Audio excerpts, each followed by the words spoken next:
In this video, I'll guide you through how to add a line on T-Mobile.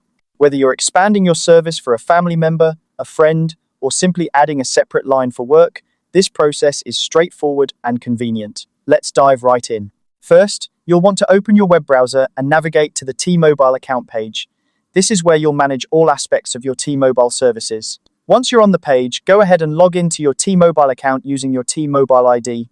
If you're new to T-Mobile and don't have an account yet, no worries, you can easily create a new account by following the prompts on the site. After logging in, you'll be directed to your account dashboard. Here, you'll see various options to manage your account. You'll want to look for the section labeled Manage Accounts. This is your go-to spot for making changes or additions to your T-Mobile services. Once you're in the Manage Accounts section, select the account you wish to manage. You might have multiple accounts, especially if you're managing services for other family members. Make sure you click on the correct one. Next, you'll see an option titled Add a Line under the Account Actions section.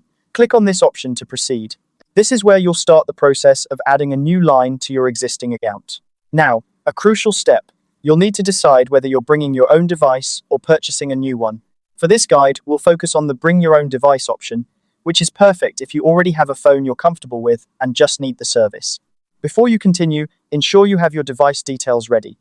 You'll need to have both the ICCID and IMEI numbers of your phone.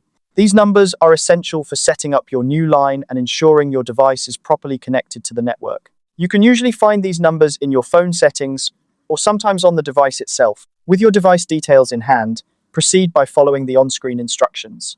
T-Mobile provides a step-by-step guide within their interface to help you set up your new line and activate your SIM card. They've made it intuitive, so just follow along with what's presented to you. Finally, after you've completed all the steps, make sure to confirm your details.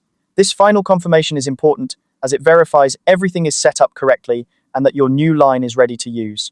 And there you have it. That's how you add a line on T-Mobile using your own device. It's a simple process that ensures you're connected with the flexibility you need. If you have any questions or run into any issues, T-Mobile's customer support is always available to help. Thanks for tuning in and enjoy your new line.